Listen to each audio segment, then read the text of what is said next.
नमस्कार साथियों। तो आज है 25 सितंबर 2025। बाजार की सेंटीमेंट आज काफी खराब था, जहां पे निफ्टी 50 के साथ मोस्टली सेक्टर नेगेटिव में क्लोजिंग दिया। बट अभी यूएस मार्केट भी कुछ ऐसा है जिस प्रकार इंडियन मार्केट था। मतलब यूएस में देखिए, अभी लोकल टाइम दोपहर 2:20 डॉ जोन्स इंडस्ट्रियल एवरेज की पोजीशन 0.48% नीचे, और दूसरी तरफ नैस्डैक कंपोजिट की पोजीशन और भी खराब, लगभग 0.77% अभी नीचे चल रहा है। अच्छा साथियों, आगे बढ़ते हैं नेक्स्ट टॉपिक पे। सबसे पहला रिपोर्ट देखिए, ये आज की रिपोर्ट है। प्रधानमंत्री Modi Trump may meet soon, US official stresses positive ties with India dispute tariff row. Well, हो सकता है, क्योंकि देखिए इस साल खत्म होने से पहले शेड्यूल के हिसाब से मोदी जी की यूएस में कोई विजिट तो नहीं है, बट भारत में क्वाड समिट होगा, वही नवंबर दिसंबर में। सो उस क्वाड समिट में अगर डोनाल्ड ट्रंप आया तो पॉसिबल चांस है कि मोदी जी और ट्रंप के बीच मीटिंग हो सकता है, और कहीं ना कहीं दोनों देश के लिए भी काफी बेनिफिशियल रहेगा। सो लेट्स सी क्या होता है। अच्छा, उसके बाद साथियों एक और इंपॉर्टेंट रिपोर्ट देखिए सामने आया। And work permit for student visas holder who compete against Americans, say US senator is option the next target question mark.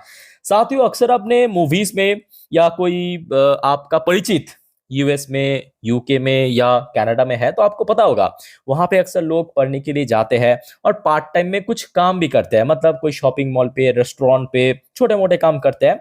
तो उस चीज को यहाँ पे कुछ सेनेटर ने पॉइंट आउट किया कि स्टूडेंट के लिए जो वर्क परमिट, वो शायद एंड हो सकता है, खत्म किया जा सकता है। क्या ये नेक्स्ट टारगेट रहेगा, ये देखने लायक रहेगा। सो इसके ऊपर अपडेट आते ही मैं आपको इन्फॉर्म कर दूंगा।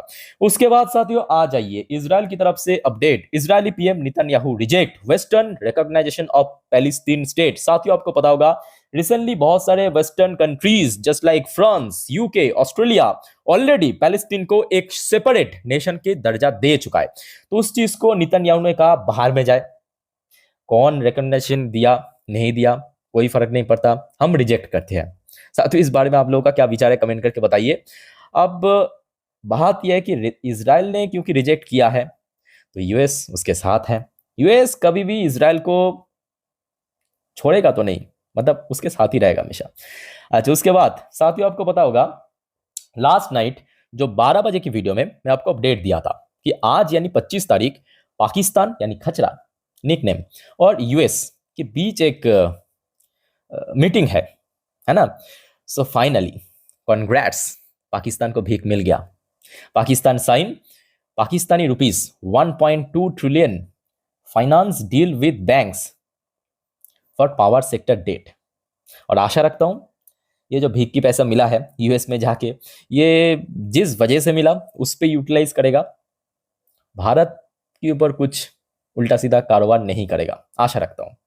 क्योंकि इन लोगों का कोई भरोसा नहीं है, जब भी पैसा मिलता है उल्टा सीधा हरकत करता है। अच्छा, उसके बाद देखिए भाई, तो इस बारे में आप लोगों का क्या विचार है कमेंट करके बताइए।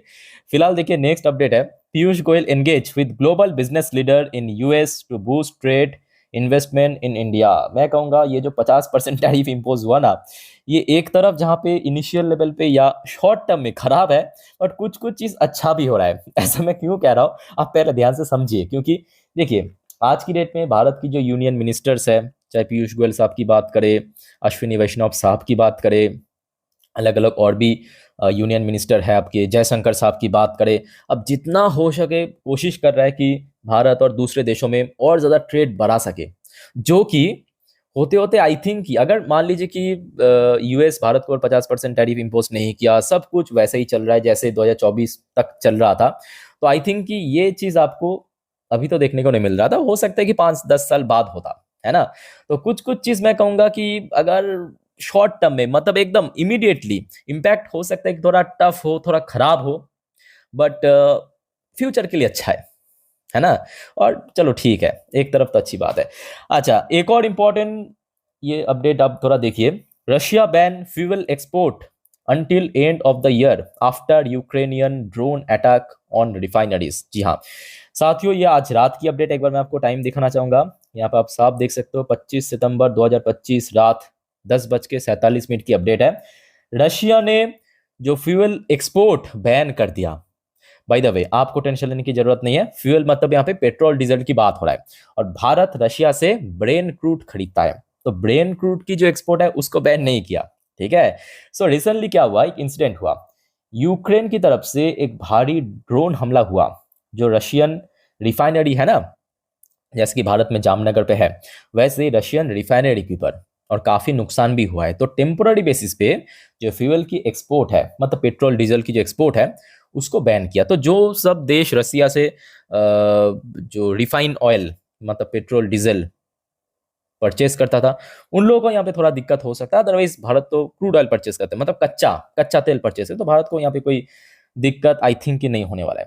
बाय द वे, आज की डेट में एक और मीटिंग हुआ यूएस के साथ टर्की की, ठीक है। उससे रिपोर्ट आया है कि stop buying Russian oil, Trump tells Turkish Erdogan, जो कि टर्की की पीएम है, at White House amid Russia Ukraine standoff. और सुनने का और साथ में F-35 की डील भी शायद साइन किया, आपके यूएस और टर्की के बीच ये डील साइन हुआ है। अच्छा, उसके बाद एक और रिपोर्ट जरा आप देखिए, ये आज रात की मैं कहूँगा बहुत ही शॉकिंग न्यूज़ भी है और बहुत ही मैं कहूँगा अच्छी न्यूज़ भी है। Young Trump voters confess regret, we backed a reckless dictator. So देखिए, जब चुनाव हुआ था तब हमने देखा कि पूर्ण बहुमत से डोनाल्ड ट्रम्प सत्ता में आए थे। बट आज की डेट में जो डोनाल्ड ट्रम्प की यंग वोटर्स है वो थोड़ा सा रिग्रेट कर रहा है कि भाई हम लोग जिस आदमी को वोट दिए वो खुद हमारे देश के लिए मुसीबत खड़ा कर रहा है। यहाँ पे यही मेंशन किया, देखिए, many state that Unmade promises, annoyance over foreign policy, disheartened with his economic agenda। तो जो भी सारे हरकत हुआ है ये हर किसी को मालूम है, तो जिस वजह से रिग्रेट करा है। अभी देखिए, रिग्रेट करने से कोई फायदा नहीं है ना, अब तो 2028 तक झेलना पड़ेगा। अच्छा, उसके बाद साथियों आ जाइए भारत की तरफ। देखिए, भारत की प्रधानमंत्री मोदी जी की तरफ से कुछ statement. 11 year of make in India, PM Modi says government aim to manufacture everything from chip to ship, pushes Atmanirbhar Bharat. और ठीक है, और ये बात एकदम सही भी है कि देखिए 50% टैरिफ की धक्का लगने के बाद भारत सरकार भी अभी कोशिश कर रहा है कि जितना हो सके सामान खुद भारत में प्रोड्यूस किया जाए, भारत में मैन्युफैक्चर किया जाए। तो जिसके ऊपर बेस करके उन्होंने कहा कि चिप टू शिप, चिप से लेके मतलब सेमीकंडक्टर चिप से लेके शिप तक, जहाज तक, सब कुछ भारत में बनाने का प्लान चल रहा है, ठीक है। सो लेट्स सी क्या होता है आगे। बट मैं कहूँगा देखिए, इनिशियल कुछ चीज़ ना आपको नियर टर्म में या शॉर्ट टर्म में थोड़ा सा चोट लग सकता है, बट फ्यूचर के लिए मैं कहूँगा बहुत सही है, फ्यूचर के लिए बहुत सही है, नेक्स्ट 10 साल 20 साल के लिए बहुत सही है। अच्छा, उसके बाद साथियों एक और इंपॉर्टेंट रिपोर्ट जरा आप देखिए, इंडिया रशिया, ये भी आज रात की अपडेट है। यहाँ पे आप देख सकते हैं, ये रात 11:13 की एकदम लेटेस्ट गर्मा गर्म update. India Russia discuss creation of BRICS grain exchange, okay, as a discussed way to strengthen our win win cooperation in agriculture, fertilizer and food processing, say Modi after meeting Russian Deputy Prime Minister Dmitry Patrushev। इनके साथ आज बातचीत हुआ भारत में, ठीक है। तो सुनने को आ रहा है कि इन सब क्षेत्रों पे, जैसे कि एग्रीकल्चर, मैं आपको थोड़ा जूम करके दिखाता हूँ, ये देखिए आपके एग्रीकल्चर, फर्टिलाइजर और फूड प्रोसेसिंग। देखिए, भारत जैसे कि आपको पता है कि रशिया से बहुत ज़्यादा क्रूड ऑयल, ब्रेन क्रूड ये परचेस करता है।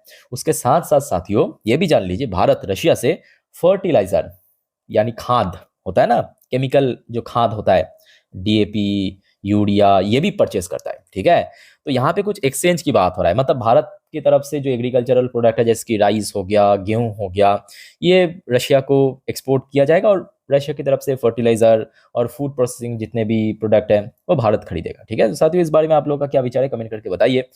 अच्छा, खैर अभी तक तो देखिए जितने भी जियोपॉलिटिकल अपडेट था सब आपको मैं दे दिया।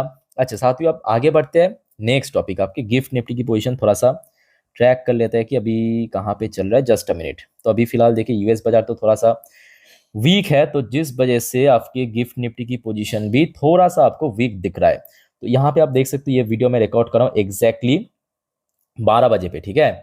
सो अभी गिफ्ट निफ्टी की पोजीशन 24,886 पॉइंट पे चल रहा है, 24,886 पॉइंट पे, मतलब आज जहाँ पे निफ्टी 50 क्लोजिंग दिया उससे थोड़ा सा वीक, और वीक रहने के पीछे वजह है आपके यूएस बाजार। डॉ जोन्स अभी देखिए 0.44% नीचे, नैस्डैक अभी लगभग 0.70% नीचे चल रहा है।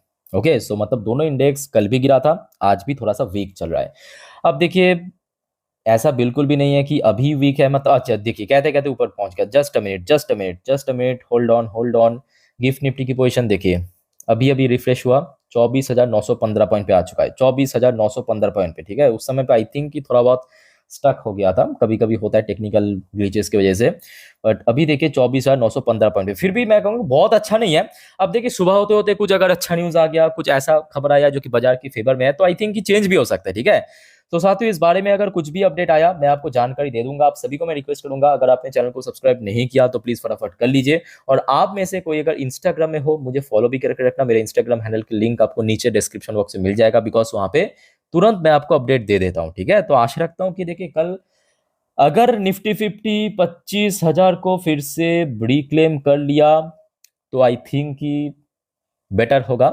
अदरवाइज थोड़ा सा फिर से स्ट्रगल कर सकता है। ठीक है, तो इस बारे में ऑलरेडी मैं लास्ट वीडियो में पूरा डिटेल में जानकारी दे चुका हूं। अगर मैंने नहीं देखा तो प्लीज चेकआउट करके जरूर आइए, चैनल पे विजिट करके। बाय द वे और कोई आपका कंफ्यूजन है, डाउट्स है, कमेंट करके बताइए। फिलहाल मिलते हैं नेक्स्ट वीडियो में। वीडियो को वाइंड अप करता हूं। टेक केयर, बाय बाय, जय हिंद।